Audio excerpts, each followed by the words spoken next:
Quezon City!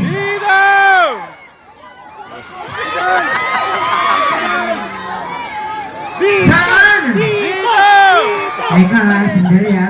Dito. Dito ba sa kaliwa? O sa kanan? Testing natin ha. Di ko kaya. Ang lakas ha. Na mawawala ka na. Napakasakit na. Na ayaw mo na.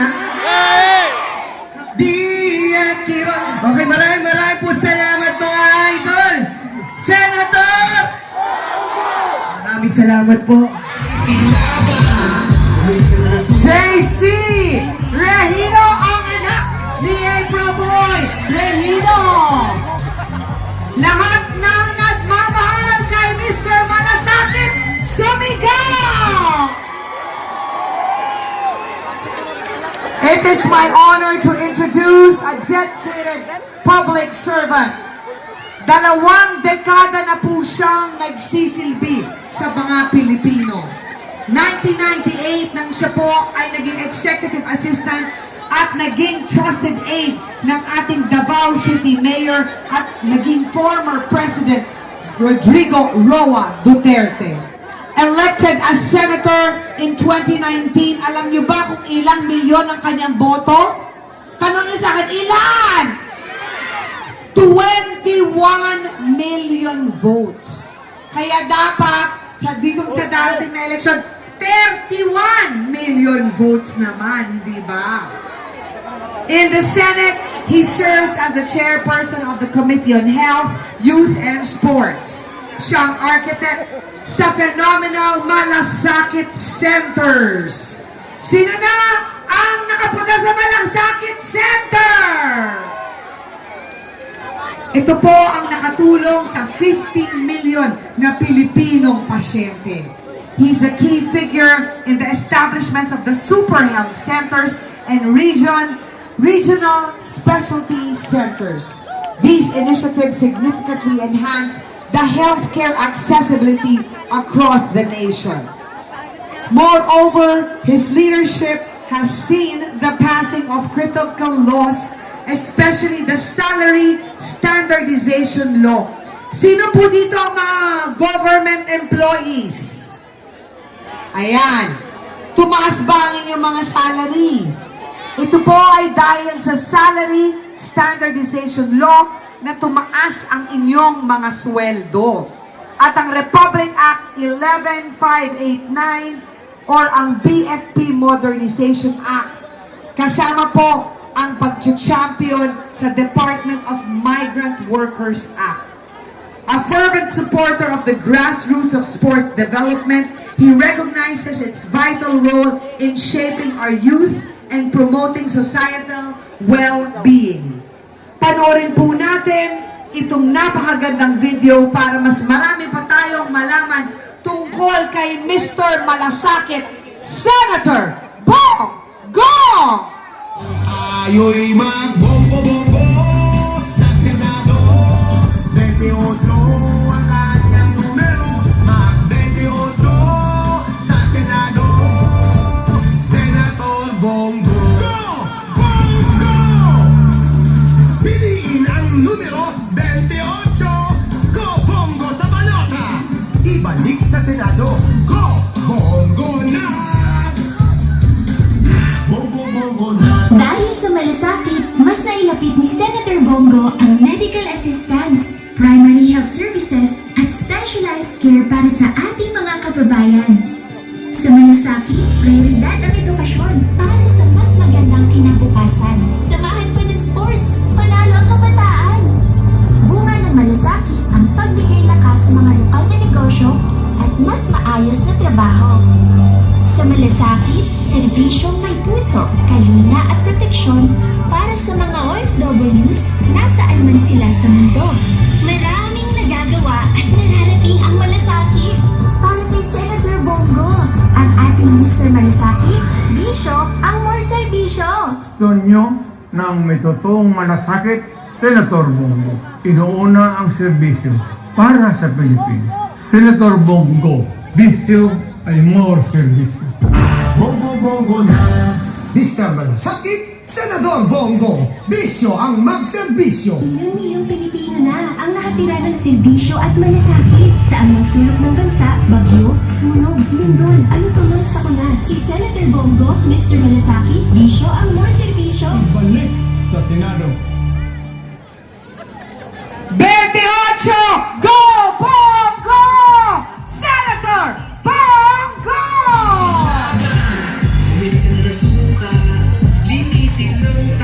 Go Bongo! Go Bongo! Go Bongo! Sabi nila dito ka rin lalabas. Happy birthday!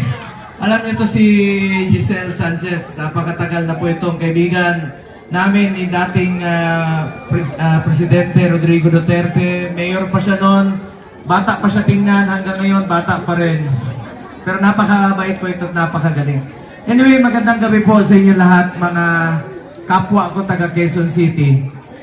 Taga Quezon City rin po ako. Nakatira po ako dyan sa Malingap Street, Teachers Village. Diyan po ako sumasakay ng tricycle sa Mapagkawang Gawa, papunta ng Glories, punta ng Kamyas, sakay ako ng jeep, Kamuning. Kanina natutuwa nga po ako na makapasyal muli sa Kamuning. Laking Quezon City po ako. Minsan sa Pilcoa, pupunta po ako, pupunta ng SM North EDSA, sasakay ako ng jeep dyan, manonood ng sine sa North EDSA. So ako po ay isang full-blooded rin po na taga Quezon City. 12 years po ako nakatira. Hanggang ngayon po, andyan pa yung apartment ng aming pamilya. So ituring nyo lang po ako na parang kapatid po ninyo. At kanina kasi, nagmo-motorcade kami, bumili ako ng isaw at saka yung mga barbecue. Lumapit yung tindera. Sabi niya, "Sir, salamat sa Malasakit Center." Nasa taas yung anak niya, magaling na. Ang sinabi ko sa kanya, huwag ko kayong magpasalamat sa akin. Sa totoo lamang po, ako po ang dapat magpasalamat sa inyo. Dahil ako po ay isang probinsyano lamang na tulad ni dating Pangulong Duterte na binigyan niyo po ng pagkakataon na makapagserbisyo po sa inyo. Maraming salamat po sa inyo lahat. Bisaya din po ako na Batanggenyo. I'm sure din sa Quezon City, maraming Bisaya dito. Sino sa inyo taga Mindanao? Mayang gabi. Sinong taga Visayas? Mayang gabi ninyo. Bulanon! Mga Batanggenyo rin po ako. Sinong mga taga Luzon? Sinong Bicolano? Marhay na gabi. Naimbag na Maleng sa mga Ilocano. At marami rin akong Bisaya po ako na Batanggenyo. Alam niyo, pag pinaghalo ang Bisaya at Batanggenyo, ang resulta niyan, tapang at malasakit sa kapwa Pilipino po. Salamat sa inyong lahat. Ngayon, marami akong kamag-anak dito. Sino sa inyong Ilonggo? Lente, damo sa Ilonggo, mga parinti ko muna eh. Pinsan tayo. Pinsan, kasi ang tawag sa iyo, Ilonggo, ang pangalan ko, Bongo. Ay, mga pinsan. Sinong waray? Ako rin, waray kwarta. Waray upay. Pareho lang tayo lahat. Anyway, salamat po sa inyo lahat. Meron lang po akong pakiusap sa inyo. Alam ko namang mahal nyo ako rito sa Quezon City dahil kapitbahay po tayo. May pakiusap lang po ako sa inyo. Mahal natin si Tatay Digong, di ba? At sana po mamaya nandito ang kanyang anak, ang aking inaanak na si Kitty Duterte. Ngayon, alam nyo, pakiusap ko po sa inyo, patuloy nating ipagdasal si Tatay Digong. Ipagdasal natin ang kanyang kalusugan. Napakahirap po, 8 years old po na mapalayo sa pamilya at sa ating bayan. Ipagdasal po natin ang kanyang kaligtasan at ipagdasal po natin ang kanyang kalayaan. At huwag po tayong tumigil hanggang hindi po siya makauwi dito. Pakiusap ko po sa inyo lahat, mga kababayan ko. Ngayon, election na po. Pakiusap ko po sa inyo, suportahan po natin ang Duterte. Ang kapanalunan po ng Duterte ay kapanalunan po ng bawat Pilipino. Bibilisan ko na lang po, unahin niyo na lang po ito, mga kasamahan ko po. sa Duterte senatorial slate po, no? Pwede bang tulungan natin, ano naman, flash naman sa screen po. Yung 10. Sawa na ako sa mukha ko, mamaya na yan. Number 10, Attorney Jimmy Bondoc. Siya po yung singer noon na isa sa una na nagpilit kay Pangulong Duterte. Sila yung kumanta ng takbo.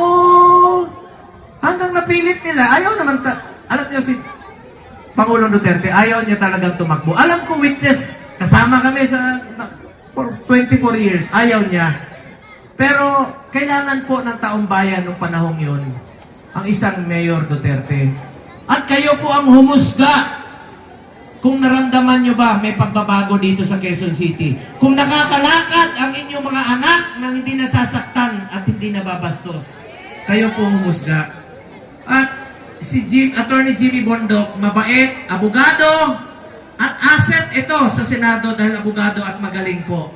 Palakpakan naman natin, number 10, Attorney Jimmy Bondoc. Ayan, speaking of isa sa mga tumulong, hindi ko po malilimutan ang taong ito. Si Congressman Bong Suntay, ang mga Bong mababait yan eh. Bong Suntay. Anyway, isa ito sa mga naniniwala kay Mayor Duterte that time. At kami po, mga Bisaya, we value utang na loob. May utang na loob po kami ni Mayor Duterte. Isa siya sa sumuporta. Wala pang sumusuporta kay Mayor Duterte noon dahil taga Davao at Mindanao, wala po, konti pa lang. Siya nagpakita po ng suporta. At naging parte po siya ng administrasyon ni Mayor Duterte, naging PCSO board member, at sinuportahan na maging kongresista noong 2019. At of course, salamat rin po sa aking uncle, si SB Belmonte, at kay Mayor Joy Go Belmonte, ang aking pinsan. Salamat rin po sa suporta ninyo kay Congressman Bong Suntay. At marami naman po siyang nagawa rito tuwing sunog, tuwing sakuna rito. Nagtutulungan po kami ni Congressman Bong Suntay. So, pakiusap ko rin po sa inyo, we value friendship and loyalty po. Mabait naman po itong taong ito at nagserbisyo po dito sa District 4 ng Quezon City. Congressman Bong Suntay! Ay, balikan ko lang po yung Senado kasi 5 minutes na lang po. And of course, no, huwag niyo rin kalimutan ang kapatid niya, si Attorney Miggy Suntay. Palakpakan natin. Parati ko ito nakikita sa basketball. Sino mahilig? Parati ako dyan sa Araneta. Sino mahilig sa basketball dito? Kita tayo doon, ha? O yun, no, parati kong binibigyan ng bola sa PBA. Kiko Del Mundo rin po. Palakpakan natin. Salamat po. Malaking tulong po ito sa District 4. Ngayon, balikan natin. Suportahan rin natin ang kasamahan ko sa Senado. Hindi magiging successful na labanan ng kriminalidad sa panahon ni Pangulong Duterte. Ang magaling na senador, kasama ko po ito, katabi ko. Alam kong asset rin po ito na makabalik rin po sa Senado. Senator Bato de la Rosa. Palakpakan mo natin. Tulungan natin. And of course, pangatlo, mamaya ko explain. Ako po yun. Pang-apat, Ilonggo ito. Siyang kandidato ng mga Ilonggo, from Bacolod, abogado, dating commissioner ng PACC, dati rin siya board member ng Land Bank at USEC ng DILG, Attorney JB Hinlo. Sunod, ito, Ilocano. Dapat naman may representative rin tayong Ilocano sa kasamahan natin. Magaling ito, secretary po siya ng panahon ni Pangulong Duterte, CESA Chairman, Attorney Raul Lambino. Palakpakan natin, tulungan po natin. And of course, ito, classmate ko sa Commission on Appointments sa Kongreso. Matalino, long overdue. Kung meron po akong isa sa mga gusto ko makasama sa Senado, walang iba po, sobrang talino at magiging asset ito. Makikipaglaban sa atin sa Senado. Senator Dante Marcoleta. Palakpakan po natin. And of course, best friend ito ni Pangulong Duterte. Una pa silang nagkakilala. Praise the Father. Una sila magkakilala noon, spiritual advisor ni then Mayor Rodrigo Duterte. Mabait po ito. Magkasabay sila ni Pangulong Duterte tumulong sa ating mga kababayan. Pastor Apollo C. Quiboloy. Palapakan natin. Dito si Atty. Torion ang magre-represent sa kanya. Next, taga Quezon City. Inyo po itong, taga dito, District 4. So inyo pong pride ito rito. Kaya kahapon nakiusap ako sa mga Bisaya, doon sa Mindanao, sa mga Bisaya, tabangan nato ni. Siyempre, pag na-appoint ka as Executive Secretary, ibig sabihin, matalino at magaling ka. So, pinakamataas na yon na posisyon sa Executive Department, parang little president yon. So, asset rin po ito sa Senado, Attorney Vic Rodriguez ng Quezon City. And of course, mamaya ko na tawagin si Philip kasi kakanta sa para sa inyo. Bawas sa oras niya, baka mamaya, last 5 minutes. Ito, sinong mga marites dito? Ang dami. Ito, doktor. Pwera sa marites siya, Dr. Richard Marites Mata. Magaling, doktor to, taga Davao, para magkaroon ng doktor sa Senado. Tulungan natin, Dr. Richard Mata! Ito naman, last but not the least, ang aking kaibigan, idolo ko po, bata pa ako sa pelikula, 7 years old pa po ako, kahoy pa yung sinihan. 71 years old na po siya, nagawa na niya ang lahat sa buhay niya, 27 awards po sa pelikula. Ang kulang na lang ang makapagserbisyo sa ating mga kababayan. Walang iba po ang ating Mr. Epektibo sa Senado, Philip Salvador! Ako naman po, hindi niyo po ako maririnig na inuuna ko sarili ko, pero alam ko namang hindi niyo ako malilimutan. Paano niyo ako malilimutan? Mamaya ako sasabihin yan sa inyo. Pero bilang chairman ng Senate Committee on Health, Sports and Youth, bilang inyong senador, I have authored 17 laws. I have principally